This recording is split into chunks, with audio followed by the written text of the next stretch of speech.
ይህች ደጅ የእግዚአብሔር ደጅ ናት፣ ጻድቃንም ይገቡባታል። መዝሙር 117 ከቁጥር 20። ዛሬ የምናስመለክታችሁ ከአዲስ አበባ 250 ኪሎ ሜትር ርቀት ላይ ወደሚገኘው ከ500 ዓመታት በላይ ወደ አስቆጠረው በጸበሉ እውር ወደ በራበት በዕለት ስለት ሰሚነቱ ወደሚታወቀው በአብነት ትምህርት ቤቱ ለቤተ ክርስቲያን ብሎም ለትውልድ ተተኪ ደቀ መዛሙርትን ወደሚያፈራው በንብ መንጋ የሚጠበቅ ታሪካዊ ቅርስን የያዘ ቤተ መዘክር ወዳለው የጉርሜ ደብረ ሕይወት አቡነ ገብረ መንፈስ ቅዱስና ደብረ ጽጌ ቅዱስ ሩፋኤል ቤተክርስቲያን ይሆናል። አብራችሁን ቆዩ። የተመሰረተው በ14ኛው መቶ ክፍለ ዘመን ነው። በ1463 ዓመተ ምህረት በአፄ በዕደ ማርያም ዘመነ መንግስት ነው የተመሰረተው። የመሰረቱት አራቱ ቅዱሳኖች ናቸው። ዘበእስራኤል፣ ትጉህ አምላክ፣ ናዖድ፣ ኢያቄም ይባላሉ። ከዚህ ከአራቱ ቅዱሳን አንዱ የአቡነ ገብረ መንፈስ ቅዱስን ታቦት ነው ይዘው የመጡት። እንግዲህ ቅዱሳኖቹ የተነሱት ታቦት ይዘው የመጡት ከእስራኤል ሀገር ነው። ከዛ ደግሞ ወደ መጀመሪያ ጎንደር ነው ያረፉት። ከጎንደር ወደ ሸዋ ነው የመጡት። ወደ ሸዋ መጥተው ወደዚህ ወደ መጓ መውረጃ የቅዱሳን ማረፊያ የሚባል አለ። ሜዳውን ጨርሶ አፋፉ ላይ እዚያ ነው ያረፉት። እዚህ አርፈው ቦታቸውን ነው የሚያሳርፉበትን የእግዚአብሔር በመንፈስ ቅዱስ መሪነት ስለሆነ የመጡት የሚያርፉበትን ቦታ ነው ያረፉት። ከዚህ ከአራቱ ቅዱሳን አንዱ ኢያቄም የሚባሉት የአቡነ ገብረ መንፈስ ቅዱስን ታቦት ጉርሜ ቆላ በሚባል መጀመሪያ ያሳረፉት እዚህ አይደለም፣ ገዳም አላቸው ሌላ፣ እዚያ ነው ያሳረፉት።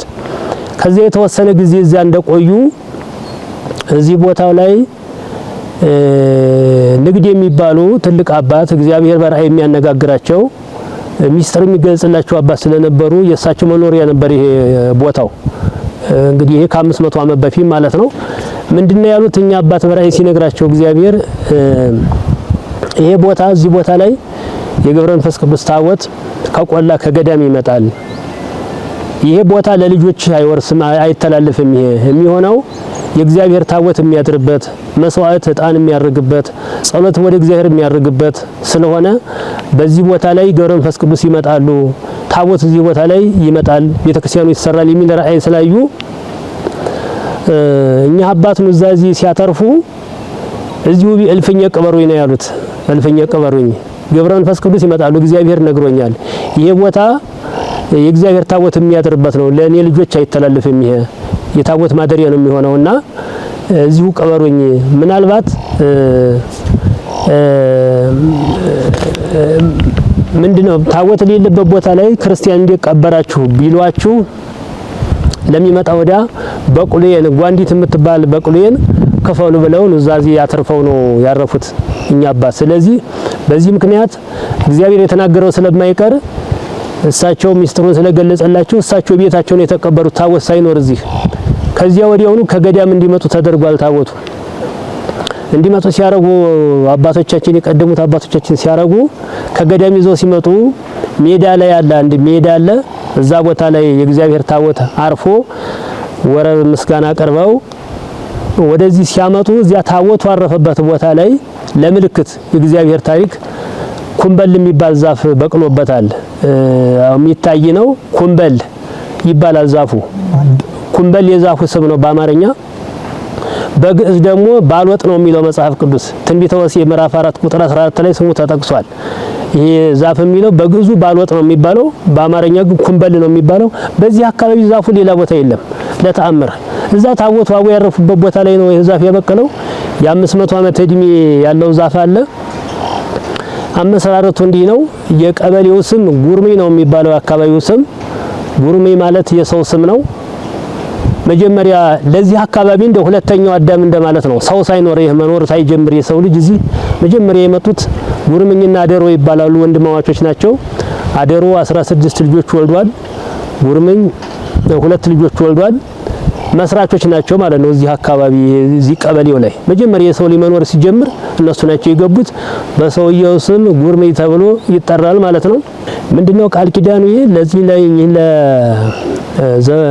ማነው ለንግዴ ለሚባሉ ጻድቅ እግዚአብሔር በራእይ ሲገልጽላቸው በዚህ ቦታ ላይ ቤተክርስቲያን ይሰራል፣ ያው ቤተክርስቲያን ይሰራል። በዚህ ቦታ ላይ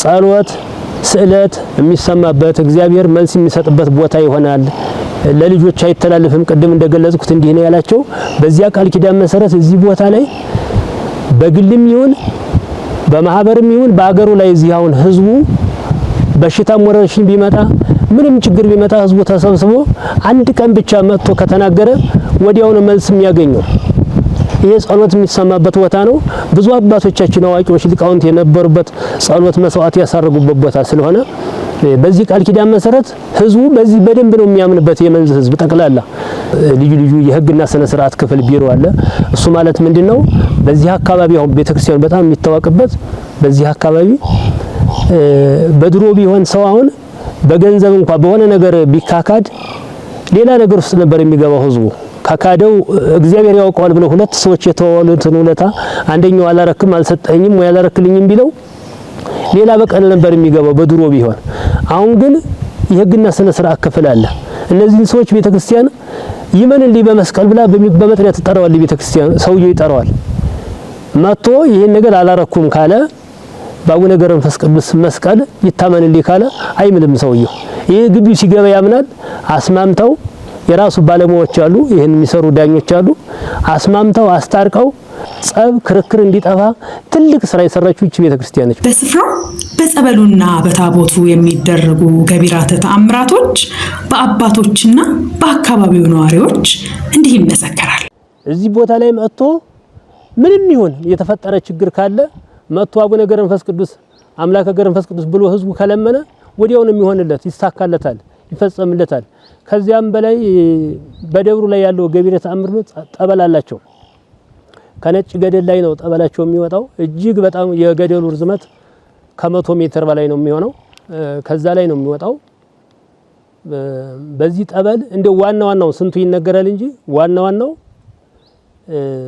12 አመት ያይን ብርሃኑን ከልክሎት የዚሁ ቀበሌ ሰው በአንድ ቀን ጠበላቸውን ቀብቶ አይኑ በርቶለታል ቆሞ የማይሄድ ሰው በአንድ ቀን ተጠምቆ ማታ ቆሞ ሄዷል በእግሩ ባጋንንት መንፈስ የሚሰቃዩ ደግሞ ብዙዎቹ በሌላ ቦታ እንደው ስም አልጠቅስም እንጂ 3 ወር 4 ወር ሌላ ቦታ ሲሰቃዩ ከርመው እዚህ ቦታ መጥተው ግን በአንድ ቀን በገብረ መንፈስ ቅዱስ ጠበል በመስቀላቸው ከተጠመቀ በኋላ አጋንንቱም ሁለተኛ የማይመለስም እነሱ ላይ ይሄ ልዩ ተሰጥኦ የአቡነ ገብረ መንፈስ ቅዱስ በረከታቸው ነው ይሄ ስጦታቸው ነው እና በሳቸው ጠበል መጥቶ ከተጠመቀ በኋላ ሁለተኛ ባጋንንት መንፈስ የሚሰቃይ የለም ቦታው የሚታወቀው በዚህ ነው በጠበላቸው ነው ገብረ መንፈስ ቅዱስ በየትም በአገር ውስጥም ይሁን በውጭም ይሁን ብዙ አባቶች በዚህ በስለት ሰሚናቸው ያቋቸዋል አሁን ይሄ ቤተክርስቲያን ሲሰራ ተለምኖ አይደለም ይሄ እውነት ለመናገር ተለምኖ ጃንጥላ ተዘዝቆ ተለምኖ መለመን ክልክል ነው እዚህ ደብር ላይ እንደውም ምንድነው ገብረ መንፈስ ቅዱስ የትም ሀገር በአገር ውስጥም ያሉት በውጭም ያሉት ያቋቸዋል በስለት ሰሚነታቸው በ3 አመት ከ3 ወር ነው ይሄ ቤተክርስቲያን ተሰርቶ ያለቀው ተለምኖ ሳይሆን ወዳጆቻቸው አስራታቸውን በኩራታቸውን እየሰጡ ስለታቸው እየሰመረላቸው ደስ እያላቸው ነው የቤተክርስቲያን ተሰራውና ቤትም ሀገር ሆኖ ባሉበት ቦታ ላይ ሆኖ የተሳለውን አቡነ ገብረ መንፈስ ቅዱስ ብለው ይሄ የቃል ኪዳን ቦታ ስለሆነ ስለታቸውን እየፈጸሙላቸው ምስክርነት እየመጡ ምስክርነት የሚሰጡ ብዙ ናቸው አዎ የቤተክርስቲያን የቆየ ቤተክርስቲያን ነው ህዝቡ በጣም ያምንበታል ድርቅ በሚሆን ጊዜ ራሱ በጣም ዝናብ ሲጠፋ ተሰብስቦ ሲጸልይ 7 ቀን ቢጸልይ ዝናብ ምህረት ያገኛል ፀሐይ ጠፍቶ ዝናብ ያገኛል ሰብሉም ከብቱም ሰውም እርጥብ ይረግጣል ለምለም ያገኛል ከብቱም ማለት ነው ይሄ እምነት አለው በጣም ቢታመምበት ህፃናት ቢታመም ከብት ቢታመም ተጎረቤት አንድ ሰው ቢታወክበት መጥቶ ሲጸልይ ምህረት ያገኛል በዚህ ህብረተሰቡ በጣም ያምንበታል የቆየ ደብር በመሆኑ ስለሚሰማው ያምንበታል በቃ ጻድቁን ይወዳቸዋል ህዝቡ በሙሉ ተህፃን እስከ አዋቂ ድረስ በጣም ነው የሚወዳቸው ብዙ ተአምራቶች አሉ በታቦቱ ሁኔታ ምህረት ያገኙ ሰዎች ነው ያለው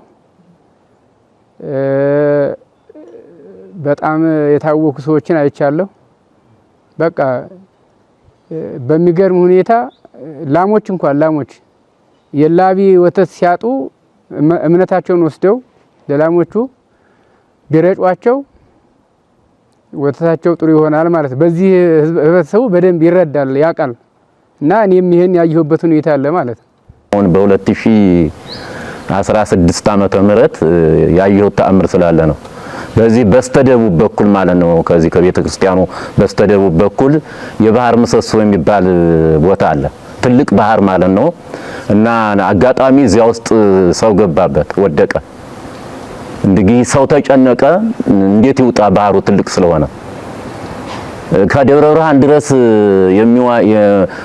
ዋና የሚችል ሰዎች መጥተው ሊወጣ አልቻለም በህዝቡም ባህሩን እንዲያው በጥይት ላይ ቢተኩሱ አልተገኘም 2-3 ቀን እየተጨነቁ ቤተሰብም የልጁ ወላጆች ዘመድ አዝማድ ተጨንቆ ማለት ነው ህብረተሰቡ አሁን የምንለፋው በከንቱ ነው ለአቡ ያን ነግርም ብለው አንድ ሰው ነገሩት አቡ እዚህ ያሉ ጭንቅ የሚፈቱ ለነሱ አንነግርም አረባካችሁ ስንዴን ሰብስብና እንውጣና እንንገር ብለው ሁሉም ስንዴ መጥቶ እዚህ አልቅሶ ነገራቸው እንግዲህ በማግስቱ ማለት ነው ነጎድጓዳም ነው ለሊቱ የተደረገው ስግምግም ነበረ እንግዲህ ሬሳው ወጥቶ ዳር ነው የተገኘው እና ባሁኑም ቢሆን ይሄ ቦታ አንጋፋነቱንና ብዙ መስዋዕት እንደተደረገበት ብዙ ጸሎት እንደተደረገበት ብዙ ነገር እንደተደረገበት አሁንም እየመሰከረ ያለ ቤተክርስቲያን ለማለት ተአምሩ ልናገር ብዬ ነው በንብ መንጋ ስለሚጠበቁ ብራናዎች እንዲሁም ዘመን ተሻጋሪ ቅርሶችን ስለያዘው ቤተ መዘክር አባታችን እንዲህ ይሉናል ደብሩ በጥንታዊ ነው ጥንታዊ ስለሆነ ብዙ የብራና መጻሕፍት አሉት ቦታው ሊቃውንት የነበሩበት ብዙ አባቶች የእግዚአብሔር ሰዎች የጸለዩበት መስዋዕት ያሳረጉበት ቦታ ስለሆነ እነሱ ድጓውን ጾመ ድጓውን እየጻፉት ለትውልዱ እንዲተላለፍ አድርገው ስላስተላለፉልን እኛ ደግሞ ቤተ መዘክር ተሰርቶ በቤተ መዘክር ቅርሱ ይጎበኛል ማለት ነው መጻሕፍቱ ከ24 በላይ የብራና መጻሕፍት አለው ቤተ መዘክሩ ያው እንደምታውቁት ነው ድሮ ትልልቅ አባቶች ነበሩ 24 የብራና ፍቀው ብዕር ቀርጸው እንትን በጥብጠው ያው ነው የጻፉት ከባድ አባቶች የነበሩ ያው የሚከቱት ያኔ እንደዚህ እቃ አልነበራቸውም ተቆላ ጥድ አስቆርጠው በዚያ ላይ ሰቅለው ነው ያኖሩት አባቶች ይሄው ለኛ አስረክበው አሁን ይሄ የሚጠብቀው በኔ ኃላፊትና ደግሞ በንቡ ነው አብዛኛው የሚጠብቀው እዚህ አሁን ዛሬ ያው መንፈስ ቅዱስ ሰዎች ስለሆናችሁ ነው እንጂ ማንም ሰው እዚህ መድረስ አይቻልም ያው የበቃ ሰው ነው የሚደርሰው እና ይሄንን ይመስላል ወደ 24 መጽሐፎች አሉ እነኛን አሁን ለእያንዳንዳቸው በየስማቸው አስረዳቸዋለሁ ይሄ መጽሐፈ ቅዳሴ ነው ይሄም መጽሐፈ ቅዳሴ ነው ይሄም ግንዘት ነው ብራና ነው ይሄም የገብረ መንፈስ ቅዱስ ገድል ነው ብራና ነው ይሄም አርባዕቱ ወንጌል ነው ብራና ነው ይሄም ግብረ ሕማማት ነው ብራና ነው ይሄም ተአምረ ማርያም ነች ብራና ነው ይችም ተአምረ ማርያም ነው ይሄም ተአምረ ማርያም ነው ይሄ ደግሞ ሰዓታት ነው ደግሞ የብራና ነው እቺ ደግሞ መጽሐፈ ክርስትና ነች ይችም መዓል ሰዓታት ትባላለች ይችም መጽሐፈ ክርስትና ትባላለች ይሄ ደግሞ ጾመ ድጓ ይባላል ብራና ነው ይሄም ጾመ ያውንድ ነው ተመሳሳይ ነው ብራና ነው ይሄ ደግሞ መጽሐፈ ቅድ ይባላል ይሄ ደግሞ ያው መልክ ነው ይሄንን ዘርግተው ነበር አባቶቻችን የሚዘረጉት ይሄንን እንግዲህ ታሪካቸው የአባቶቻችን ታሪክ እና ይሄንን ወጥረው ነበር በዚህ የወር ማህሌት ምናምን ሲሆን የሚጠቀሙት ይሄ ደግሞ ነጋሪት ይባላል ድሮ ያው መንግስትም አዋጅ የሚነግረው በዚህ ነበረ ያው መንግስት ነክም ያው ሲሞት አልቃሽችን ይሄንን ይዛ ያው የምታሞግሽበት ነው የቀድሞ አባቶች ተጥንት ሲመሰረት አብሮ የተመሰረተ ጥንት አባቶች የቀድሱበት የቆዩት ነው በአብነት ትምህርት ቤት ውስጥም ነገ ትውልድን የሚያንጹ ቤተክርስቲያንን የሚጠቅሙ ሊቃውንቶች ፈርተዋል እስታሃይለ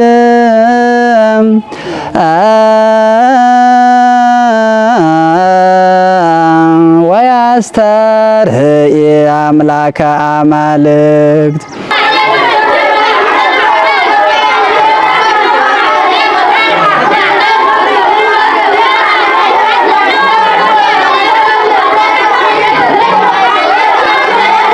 ደብሩ ያው የአብነት ትምህርት ቤት አለው። የቀደሙ አባቶቻችን እዚህ መምህራን ስለነበሩ የነሱን እኛም መንገድ ተከትለን በቦታው ላይ የአብነት ትምህርት ቤት እንዲሰራ ተደርጎ 3 መምህራን አሉ። አሁን በደብሩ ላይ የቅኔ መምህር አሉ፣ የዜማና የንባብ መምህር አሉ፣ የቅዳሴ መምህር አሉ። 3 መምህራን አሉ። ጎጆቸው ለተማሪዎቹ ጎጆ ተሰርቶ እንደ ድሮው ሳራጭደው ጭቃ እንትን ብለው እንደ ሳይሆን ቢያንስ ትምህርታቸውን ብቻ እንዲከታተሉ በማሰብ ጎጆ ተሰርቶ 22 ጎጆ ተሰርቶ ለመምህራኖቹ መኖሪያ ቤት ተሰርቶ አሁን ጎጆ የሚያስተናግደው 86 ተማሪ ነው የሚይዘው። ቦታ ጠቦናል። የቦታ ጥበት ነው እንጂ የገጠመን አሁን 3 መምህራን አሉ። በጠቅላላ ከ90 ተማሪ በላይ ይማራል። አሁን በትምህርት ቤቱ 90 ተማሪ በላይ ይስተናገዳል። ይሄም ያው በመጨናነቅ ነው።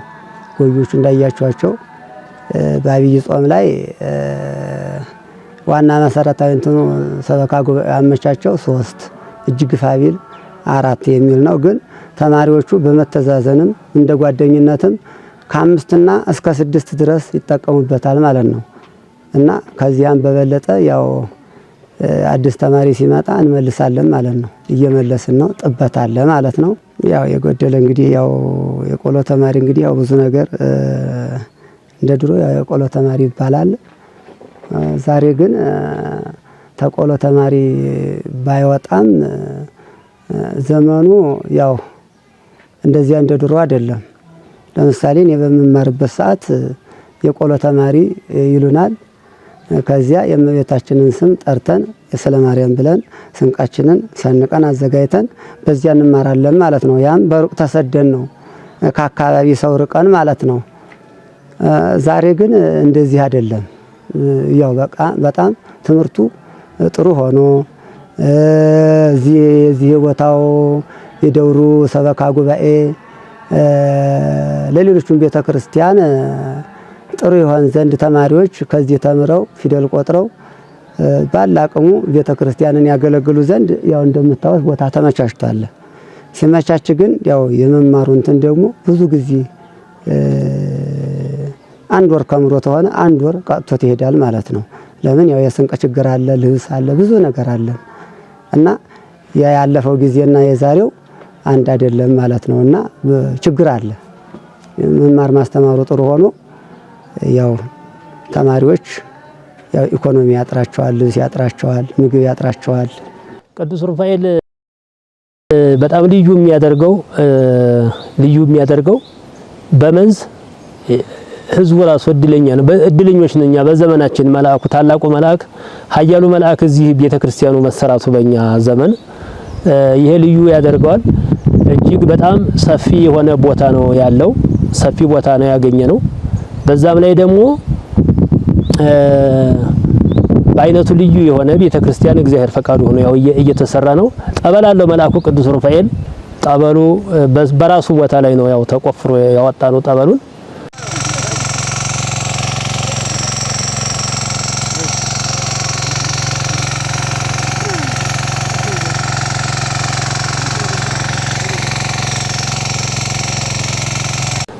በጠበሉ ደግሞ እጅግ በጣም እየታወቀ ነው ያለው። ጠበሉ በጣም ፈዋሽ ነው እና እንደውም እሱም እንትን የሚለው ሰዎች ተናነግሬው ዛሬ ስለቴን ሰማይ ብለው እየመሰከሩ ማለት ነው። አሁን ዛሬ መተን የበዓሉ ለነግረኑ በማግስቱ ስለታችንን ሰማን ብለው ነው የምስራች የሚሉንና ለምሳሌ በከተማ አሁን በአዲስ አበባ አካባቢ መጥተው ባለፈው ምስክርነት እየሰጡ ነበረ።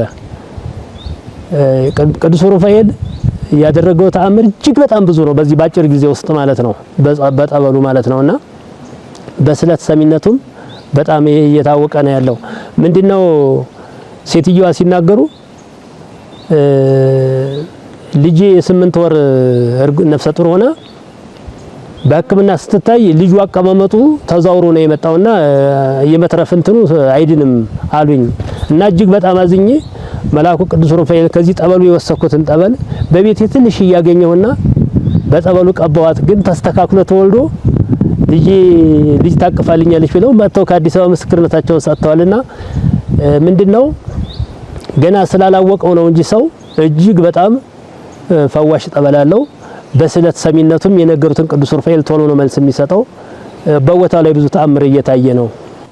በአበው አነጋገር በብሂል ማለት ነው። በአባባል በጅብ በስንዴ መጣፈጥ በጅብ ሆዳምነት ሳያውቀው ቀረና በላዩ ላይ ሄደበት ይባላል። ይሄ ማለት የዚህ ቤተክርስቲያን አንጋፋነትና በሚደረጉ ተአምራት በብዙ ተመልካቾች በብዙ እንደዚህ ተገልጾ አልታወቀም። ያን ያልሆነ እንዲህ ያን ስንዴ መበላቱን አውቆ ቢሆን ጅብ አይለቀውም ነበር። ስለዚህ ተመልካቾች በስፋት ካዩት ይሄን ነገር ብዙ በስራ ይሰራሉ። በተጀመረው መሰረተ ልማት ላይ አይተው ብዙ ነገር ይሰራሉ ብዬ ስለማምን ነው። ይሄ ቤተ መዘክር በንብ ነው የሚጠበቀው። ንቡ ያው በተግባር የሚታይ ነው። ንቡ ግን እኛ ባይገባንም እስካሁን ባንደርስበትም የእግዚአብሔር ይሄ ሚስጥር አለ፣ የመንፈስ ቅዱስ ሚስጥር አለው። ቅዱስ ሩፋኤል ታቦት ሲገባ ነው አብሮ የገባው ንቡ። መጀመሪያ የቅዱስ ሩፋኤል ታቦት ለ7 ዓመት በዚህ በድርብነት ከብሯል። በምንድነው በመንዝ 142 ቤተክርስቲያን አለ በመንዝ ማማ። ከዚህ ውስጥ እንዳጋጣሚ ሆኖ ቅዱስ ሩፋኤል ቤተክርስቲያን የለውም እንዳለ መታደል ሆኖ መንዝ ያልነበረው እስካሁን። ስለዚህ ህዝቡ ግን በቅዱስ ሩፋኤል አሳዳጊያችን ነው ብሎ ስለሚያምን እጅግ በጣም ስለሚያምነው እኛም የበለጠ በረከት እንዲያገኝ ህዝቡ ብለን ወደዚህ የእግዚአብሔር ታቦት እንዲገባ አድርገናል። ሲገባ ጳጉሜ ላይ ነው። ጳጉሜ 2 ነው እዚህ ታቦቱ የገባው። ጳጉሜ 3 ነው ንቡም የገባው ማለት ነው። ከዚያን ጊዜ ጀምሮ 10 አመቱ ነው። ታቦቱም ሩፋኤልም ከመጣ 10 አመቱ ነው። ንቡም 10ኛ አመቱ ነው። ነገር ግን ታቦት እዚህ ወጥቶ በጳጉሜ እዚህ ገብቶ በሚቀጥለው አመት ታቦት እዚህ ሲከብር ታቦቱ ላይ ንቡ ወጥቷል። አንድ ቀን ያው ባንሾቹ ላይ አርፏል። ሰው ግማሹ እየደንግጦ ግማሹ እያለቀሰ ግማሹ ልል እያለ ምን ተአምር ነው እያለ ግን ምንም ሰው ሳይነካ አሉ። አንሹም እንደውም እዚህ መሀከላችን አሉ። አሁን አባት አሉ ያን ጊዜ ያከብሩ የነበሩት አባት እንዲህ አድርጎ ንቡ በቤተ መዘክሩ በንብ ነው የሚጠበቀው።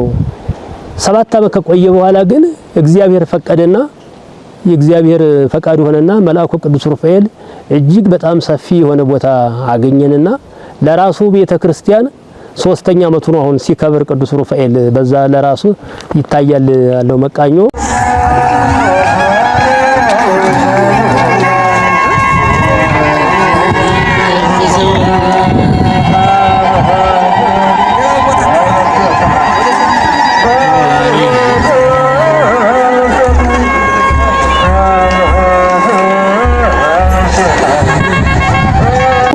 ተሰርቶ በመቃኞ ከገባ 3ኛ አመቱ ነው። እጅግ ታላቅ የሆነ ቤተክርስቲያን ልዩ የሆነ 1128 ካሬ ላይ ያረፈ በአይነቱ ልዩ የሆነ ቤተክርስቲያን ሲገመት በወቅቱ 30 ሚሊዮን ብር ነው ይጨርሳል የተባለው። በአሁኑ ግን በእንትኑ ከዛም በላይ ሊሆን ይችላል። ያ ቤተክርስቲያን ታዩታላችሁ። የመሰረት ስራው አልቆ አሁን የኮለን ስራ እየተሰራ ነው ማለት ነው። መሰረተ ልማቱ እንደምታዩት እዚህ ያው የሊቀ መላእክት የቅዱስ ሩፋኤል ቤተክርስቲያን እዚያ ካቴድራል ተጀምሯል። ዙሪያውም ያው የምታዩት ነው ምን ያህል የገንዘብ ፍጆታ እንዳለው የተሰራውም። አሁን ደግሞ መሰረቱ ወጥቶ በትልቁ እየታየ ነው። ካቴድራል ነው። ምናልባት የገጠሩ ህዝብ ሙሉ ብቻ ይጠቀመዋል ብለን ሳይሆን ያው የሞላሌ ከተማ 5 ኪሎ ሜትር ነው ርቀቱ። በሚመጣ ጊዜ እዚህን አዌን ለመለመን በሚመጣ ጊዜ የህዝቡን ስፋት ስላዩ በሰፊው ምን ስራ የሚልም ከዚያም አንፃር የተደረገ ነው ያን ማለት ነው። እና ያ አለ።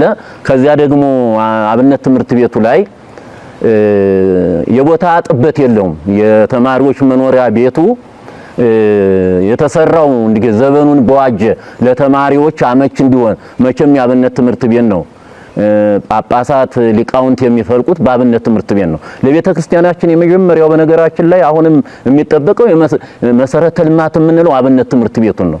ምክንያቱም ሰው የሚሰራ ነው፣ ዕውቀት የሚሰራበት ከውስጥ ነው ደናግል የሚገኙበት፣ መለኩሳት የሚገኙበት፣ ካህናት ዲያቆናት የሚገኙበት በአብነት ትምህርት ቤቱ ስለሆነ አብነት ትምህርት ቤቱ ላይ እዚያው ስሩ ደግሞ ህፃናቶቹ እዚያው እንዲማሩ የመዋለ ህፃናት ትምህርት ቤት ሁሉ አለ። የሚገርም ነው። መዋለ ህፃናት እዚያው ተምረው ደግሞ እዚያ እንዲቀጥሉ የመዋለ ህፃናት ትምህርት ቤት አለ። ስለዚህ አሁን ተማሪዎች እየመጡ ከሌላው በወረዳችን ውስጥ ካሉ ተማሪዎች ይሄን ለየት የሚያደርገው ለተማሪዎች ማረፊያ መሰራቱ ነው። የተሰራው ጎጆ ዘመኑን የዋጀ ነው። አሁን ጠቧል። አሁን ወደዚህ መጥተው ሊማሩ ፍላጎት ያላቸው ተማሪዎች ሁሉ በመጥበቡ እንትን እያሉ እየተሰቃዩ ስለሆነ እዚያ ላይ እንዲሰፋ ትምህርት ቤቱ ላይ እንዲሰፋ የአብነትን ትምህርት ቤት የሚያውቁ ምእመናን እዚያ ላይ ሰፊ እንትን ቢያደርጉ የተሻለ ነው እላለሁ። ያን ብቻ አይደለም። አሁን መሰረተ ልማቱ ላይ መብራት አሁን ቆሞ ለትራንስመሩ ከ1 ቢሊዮን በላይ ግምት ተሰጥቶታል። ያው ብዙ መሰረተ ልማት ስላለ እየተጨናነቀ ነው ያለው ማለት ነው ደብሩ እና እዚያ ላይ መብራቱ ተገማ። ለተማሪዎችም አሁን ተማሪዎቹ የሚቀልቡት ብረምጣድ ጥደው ነው፣ ቂጣ ጋግረው ነው የሚበሉት። መብራቱ ከገባ እዚያ ዳቦ ማሽንም ሻይም ሲያፈሉ በዚያ ይጠቀማሉ። እዚያ ላይ እንዲያው ተመልካቾች የአብነት ትምህርት ቤቱን አይተው እንዲያው እጃቸውን ቢዘረጉ ደስ ይለኛል የሚል ነገር አለኝ እኔ። ሁለተኛ ላይ መሰረተ ልማቱ ላይ ቅዱስ ሩፋኤል ቤተክርስቲያን ላይ ማለት ነው እንደዚህ ዙሪያውን በጣም ሰፊ ነው።